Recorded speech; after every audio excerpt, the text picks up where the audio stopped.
భారత రక్షణకి అత్యంత కీలకమైనటువంటి త్రివిధ దళాలు. సైన్యం భూమి మీద నుంచి యుద్ధం చేస్తుంది, నేవీ ఏదైతే సముద్రం నుంచి యుద్ధం చేస్తుంది, అదే సందర్భంలో ఎయిర్ ఫోర్స్ ఆకాశం నుంచి యుద్ధం చేస్తుంది. నేవీలకి కావాల్సినటువంటి ఒక రాడార్ చాలా ముఖ్యమైనటువంటి ప్రదేశంలో ఫిక్స్ చేయాలనుకున్నారు.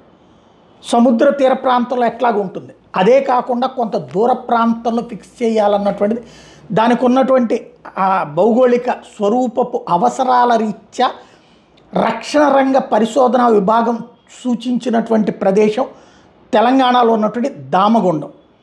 అక్కడ రక్షణ రంగ వ్యవస్థకు సంబంధించి నేవీ రాడార్ ఏర్పాటు చేయాలంటే చెట్లు పాడైపోతాయి, కొమ్మలు దెబ్బతింటాయి, ఆకులు పాడైపోతాయి, పర్యావరణం నాశనం అయిపోతుంది అంటూ అతిపెద్ద సినిమా క్రియేట్ చేశారు.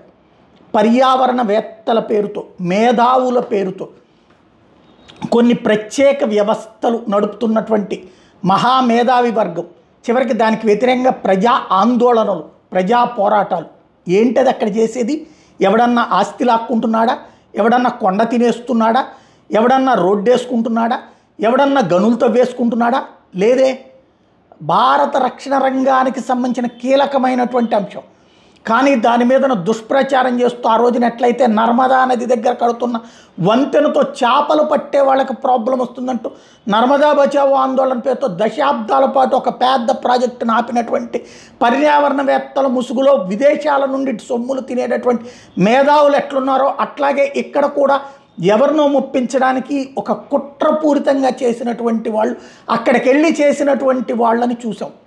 ఇదంతా ఇప్పుడు ఎందుకు చెప్పాల్సి వస్తుందంటే, కొమ్మలు ఇరిగినాయి, చెట్లు పోతాయి, లేకపోతే పర్యావరణం పోతుందంటే స్వయంగా సైన్యం చెప్పింది అక్కడ పర్యావరణాన్ని మేము జాగ్రత్తగా చూసుకుంటాం, ఏ ప్రాబ్లం లేదు, మాకు అవసరం అక్కడ అన్నటువంటి. అయినా సరే తప్పుడు ప్రచారం చేసి ఉద్యమాలే రేకెత్తించినటువంటి ఈ మేధావి వర్గానికి ఇప్పుడు హెచ్సియు పక్కన ఉన్నటువంటి భూములు, అది హెచ్సియువేనని విద్యార్థులు ఉద్యమం చేస్తున్నారు. కాదని చెప్పి ప్రభుత్వం ఒకవైపున అది మా ప్రభుత్వ భూములు అంటుంది. అక్కడ వందలు వేల చెట్లు నరికివేయబడట్లేదు, కొట్టివేయబడుతున్నాయి. దేంతో?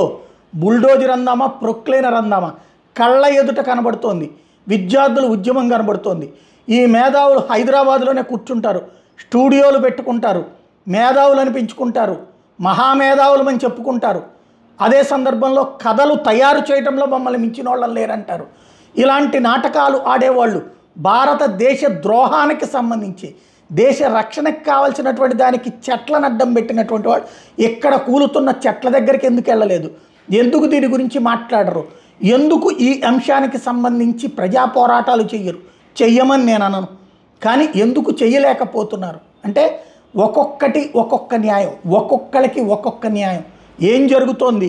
మన మధ్యలో దేశద్రోహులు దర్జాగా తిరుగుతున్నారు, సెలబ్రిటీల ముసుగేసుకుంటున్నారు, సెలబ్రిటీలు కావాలనుకుంటున్నారు.